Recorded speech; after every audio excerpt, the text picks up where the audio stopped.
Our next presenter is Dr. Shirley Wong from the English department, and she writes, "In my teaching, I encourage my students to recognize differences in their race, class, gender, sexuality, and disability or ability.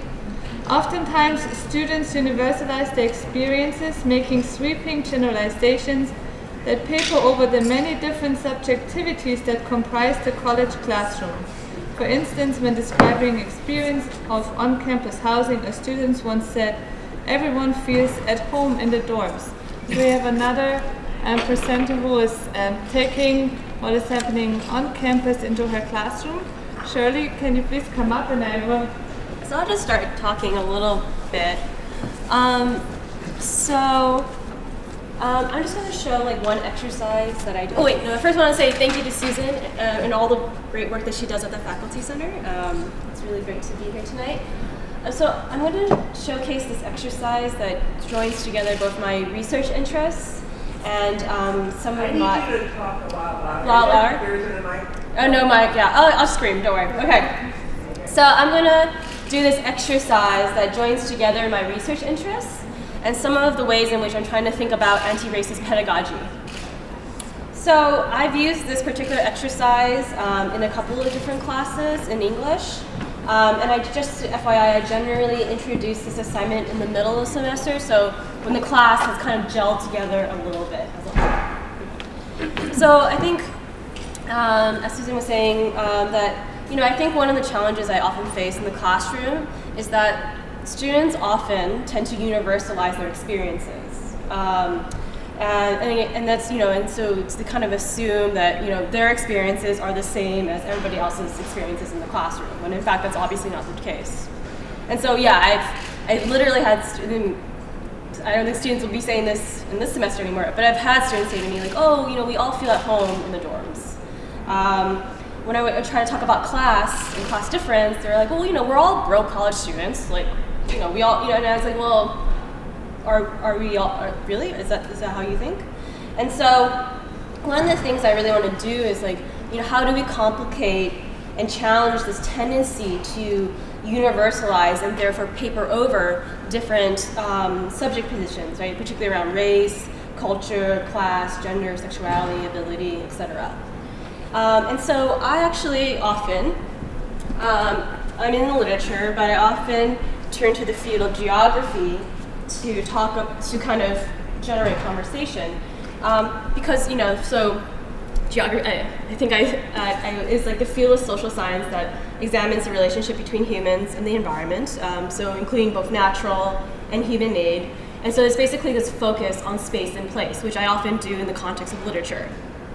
Okay, so I often teach this one particular feminist Marxist geographer named Doreen Massey. And I'm going to just read this very brief quotation from a very famous essay of hers. And here she's talking about what she calls power geometry, which is basically the kind of uneven experience of place in an increasingly globalized society. Okay. So I was promised that you would all be my students, and my voice is about to give. So, Emily, can you read out loud the quotation for us, please? Among the many things which influence that experience of space, there are, for instance, race and gender. The degree to which we can move between countries, or walk about the streets at night, or venture out of hotels in foreign cities. Survey after survey has shown, for instance, how women's mobility is restricted in 1,000 different ways, from physical violence to being ogled at or made to feel quite simply out of place. Should I keep going? Sure.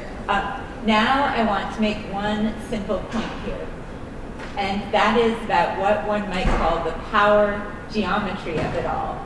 For different social groups and different individuals are placed in very distinct ways in relation to these flows and interconnections of global capital.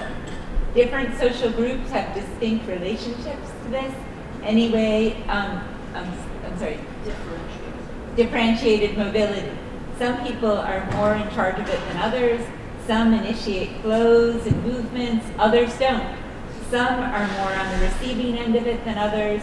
Some are effectively imprisoned by it. So thanks, Emily. So, and so normally I have students read this essay, discuss it, and so I often ask them to think about, okay, like, why do you think Doreen Massey decides to use this particular turn of phrase, power geometry, to talk about the kind of uneven ways we experience space? And I actually had this one student, I just kind of did this exercise a week ago, and I had this one student say something really smart, and he was saying that, it's interesting that she uses the word geometry and all the kind of mathematical connotations with that, because it kind of suggests this multi-dimensional composition of space. So yeah, obviously we experience space, in like 3 dimensions, and like a potential like 4th dimension is power, the power relations that undergird space. Okay. And so after discussing this article, I then do this kind of what I call a critical geography exercise, and I'm going to pass this around. So, thank you.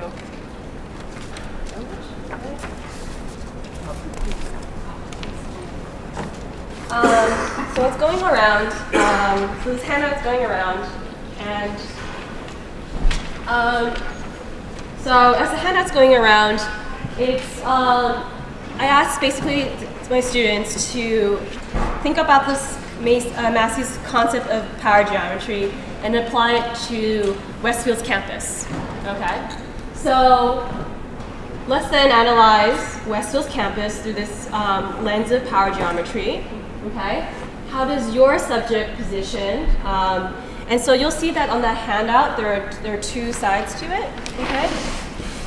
And so it's 2 ways to approach it, okay? So on this first side that says Campus Teaching Showcase, you can think about how your subject position, right? So your race, your gender, class, race, sexuality, differences in ability, etc., shape the way you experience certain places on campus. And so I left that place blank. So it could be like the gym, the dorms, the classroom, whatever. Okay, so you can go through it that way, like starting first with your subject position, or you flip the back. You can think about, well, what's a time when I've been in a particular place on campus that made me really aware of my subjectivity, right? So the dining hall, the Bates Student Lounge, whatever else. You can fill in the rest, and you can also think about other things that make up your subject position. So I'm going to have you all brainstorm on your own. So maybe for a couple of minutes, okay, 2 or 3 minutes, do this exercise in which we're now analyzing Westfield's campus through the lens of power. I have a question. Do you want us to think of this as our true selves as faculty members? Yeah, or do you want us do to pretend to be a student? Just be your true selves, because honestly, I think it's really relevant to anyone on this campus, right? Whether you're faculty or staff or student. Okay, so normally I allow the students to reflect for a little bit while longer, and then I also have them do this thing with. I also have them discuss in pairs so that they're getting to know, because this is obviously like pretty personal information that they're sharing, and then we share as a group. But because in the interest of time, and normally of course I have a chalkboard or a giant whiteboard, and so I'm just scribbling all around. I don't know if this will quite work, but so we'll see how it goes. But can I get some volunteers about what they wrote? Yeah. Sure. So for gender, as in terms of space on campus, I said I feel like there are safe and unsafe spaces for me, Yeah, and that makes certain spaces feel comfortable and certain spaces feel uncomfortable. Okay. Is there a particular space or place in campus you're thinking about when you're talking about safety and lack of safety? Actually, I think night or day has more to do with it. Yeah. No. To be honest with you. No, but that's interesting, right? That's really integral, right? So time of day. Okay. And that's a common thing I've heard from many of my female students. And also being alone. I sometimes am here early on a Sunday morning or late on being alone in a whole building. Yeah. I feel that. Okay, so being alone. Okay, good. Yeah. Yeah, so the subject position, obviously I'm going to be focusing on is race. Yeah. Okay. And the, let me put my glasses on. And the space is Parenzo 204 and Parenzo 205. Oh, okay. My classrooms where I teach. Uh-huh. And of course, the how is my experience of the space shaped by my subjectivity? I feel I'm always judged in there. Yeah. And I think the word I often hear, like judge, in other words, like I feel very visible, right? Isn't that a word, Okay. Okay, good. Quirky? So one thing that wasn't on the list, but being older, is certainly when I thought about going anywhere on campus that I don't usually go, like my Wilson or other academic buildings, but when I go to the residence hall, how do I get in? Who's looking at me? I don't fit here exactly. Who am I? I feel like I have to have a purpose, and I feel out of place, and it's because I don't actually look like their age. Yeah. So again, this idea of visibility, and I think the other thing is access, sort of, right? It's like sometimes what people talk about too. Okay. So good. Yeah, Vanessa? And just to piggyback on Ricky's example of the dorm, I was thinking about like whose space is this? And when we come into the dorm, I feel like, oh, don't be in your bathrobe, because this is your space for your intimate life, and I'm like, it doesn't fit with our relationship between faculty and students. So it's like, this is your space, students. Or if I even go into the dining hall, I feel like this is your place to eat, and so there's the visibility thing a little bit like, it's your place, not mine, and so like an edgy feeling. Or belonging, unbelonging. And again, usually I take longer to kind of extract a lot of this stuff. But yeah, I mean, I think that's what's interesting. It's like certain language comes up again. So belonging, unbelonging, access, accessibility, lack of accessibility, safety, unsafety. The other thing that I think you're gesturing towards with the Ricky and Vanessa is when you talk about residence halls, is like the division between public and private space, right? And how that's often unsettled. So, it becomes this long conversation, and then we usually talk again. I have about 5 minutes. So usually at the end of this, what I do is I both have the students think about, okay, what kind of conclusions can we draw from your and your classmates' spatial experiences at Westfield's campus? Okay, and we talk about some of the common themes that I just talked about, with some of the common language that you hear amongst all yourselves. But equally importantly, are there any things you learned that from your classmates that surprised you? Right? And I think students are often really shocked to find that someone that they know very well, a classmate that they really talk to all the time, have the same major, often experience this campus in incredibly different ways, right? So it's both, right? There's commonality, but there's also a lot of difference as well. And so what I end up doing is that currently I'm using this to teach Zadie Smith's campus novel on beauty. And it fits perfectly because this is a campus novel, so it's set on this fictional campus called Wellington College, and it talks about the kind of ideological battles around affirmative action on campus. And so I pick one scene where a character is sort of, who's a black woman, who's not an academic, but the wife of a professor, and she's moving through the space of the college town. And I have my students say, now you talked about your own experiences over this campus. How does this one character, this fictional character, experience power geometry on this campus as well? So I have them move from their own personal experiences to literature, and then we talk about that. And that's how I teach this one sort of, there's a truncated version of an in-class exercise that I do.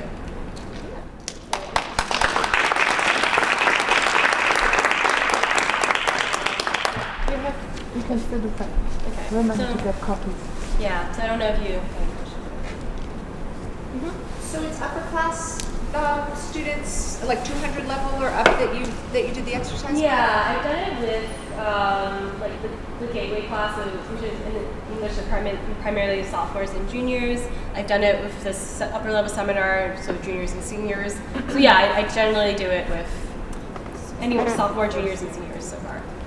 You're making me think about brand new first year, Yes. first semester Yeah, I can students see and that. ways in which we really want them to adjust and feel at home here, and all of those kind of like, making place attachment, sense of place connections, and all the positive side of this, like the positive geometry, but excluding the conversation as you framed it, if we just sort of, like I've tried to ask comp students in first year English, just, find a place on your new campus where you feel at home and make a place attachment. And I'm trying to sort of foster that I know you're homesick, but this is your new home, can you be connected?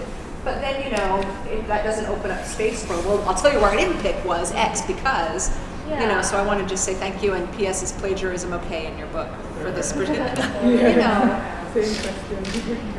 Thank you, Vanessa. Yeah, and I think it's, for me, this is part of my larger research, is just like how, our understanding of the university.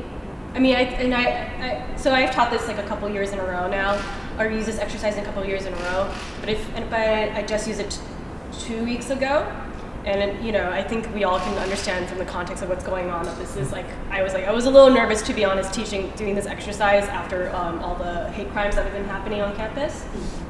But I still felt that it was really important. But I primed them. I was like, there is something in the air. There is something going on in which the university has become the political battleground over which all of these culture wars are being waged, right? We know that from Charlottesville and we know that from Westfield, right? And so the only way we can kind of grapple with what's going on is if we kind of in my opinion, is if we take a spatial approach, right? So that we don't think about the university as this abstract concept, but we actually think about it as a set of actual physical spaces, right? And then, so this idea of safe spaces is, yes, metaphorical, but also literal. We actually need to build them and carve them out too, right?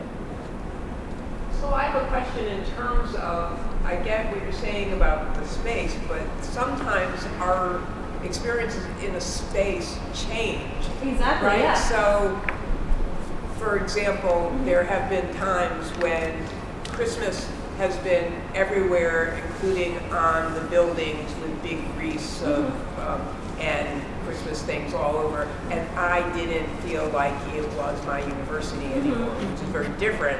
But during that period, and then that period's gone, and then, so do you also talk about that as well? Yeah, for sure. And I think one of the points is if we had more time, one of the things I always say is that, place, we tend to think about a sense of place as this stable thing.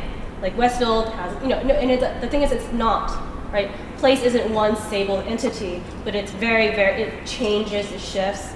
And so one of my students was talking about, oftentimes students talk about being commuters and how that completely changes the ways in which they understand mobility and immobility and access to the campus. And so we had this really interesting conversation about how for commuter students, Westfield is open from 9 a.m. to 4 p.m. and then they go home, right? And so for them, the campus is just is only during daylight hours, right? And so that they have a completely different temporal understanding of place, right? Versus students who live on campus. So yeah, definitely we talk about how place shifts. And again, for commuter students, they're commuting because of class, right? Because they can't afford to live on campus. So, but again, this is all tied together with your subjectivity. Just like I'm sure for you, Ricky, your experiences of those Christmas decorations is due to your own particular subject position as well, right? So yeah. I was just thinking about how when people enter space, I was thinking about my office and how my sense of my subject position changes in my office depending on what issue has come into my office or what information I get. So I was thinking about class and how I become much more aware of having resources, being middle class when I'm when students come in with the financial stresses or issues or that really make me, I just am sort of, that's all internal. It's nothing, does that make sense? It's just an internalized shift that happens when, depending on who is, how students are, what students are talking to. Yeah, and it shifts every time a different student comes, right? The energy, yeah, and definitely. And that's the whole point is that place, we tend to think about as stable when in fact they are not in any way. I have another quick Shirley. My question is kind of obvious. How does the classroom dynamic shift once you do this exercise? How do you see it impacting how students read text and how they think about themselves and their neighbors and their, yeah. Yeah, I mean, it's interesting. I mean, like, I think it can make people very uncomfortable, right? And I think there's often, like, I think, you know, I had a student talk about how she felt very, like, she was talking about experience when she was living in the dorms, and, like, she said, like, a lot of the male students felt that they could enter her dorm room at any time they wanted to, right? And, you know, and so, you know, and there was, like, a moment where you could see some of the male students, like, kind of, you know, feel a little bit uncomfortable or unsettled, right? And she had, you know, and she had to say, I think she actually said, like, you know, I'm not saying all male students do this, right? But it is, like, so there are these moments of, like, slight discomfort, you know? And so for me, I never cold call a student for this exercise. Like, I cold call students to, like, read passages and things like that. But for this, I would never cold call a student to do, you know, to take on that work. But I think it kind of, you know, there are moments in which they bond, like they bond over the parking lot. Everyone hates parking lots, you know? But then there are other moments in which I think it's okay to have that kind of tension. And the whole point of, like, you know, one of the takeaways from this kind of exercise in terms of literary analysis is that I'm really trying to get them to think about setting not just as this backdrop or background onto which the plot unfolds, but actually as a much more constitutive part of literature. Right? So place in literature in these much more complex ways.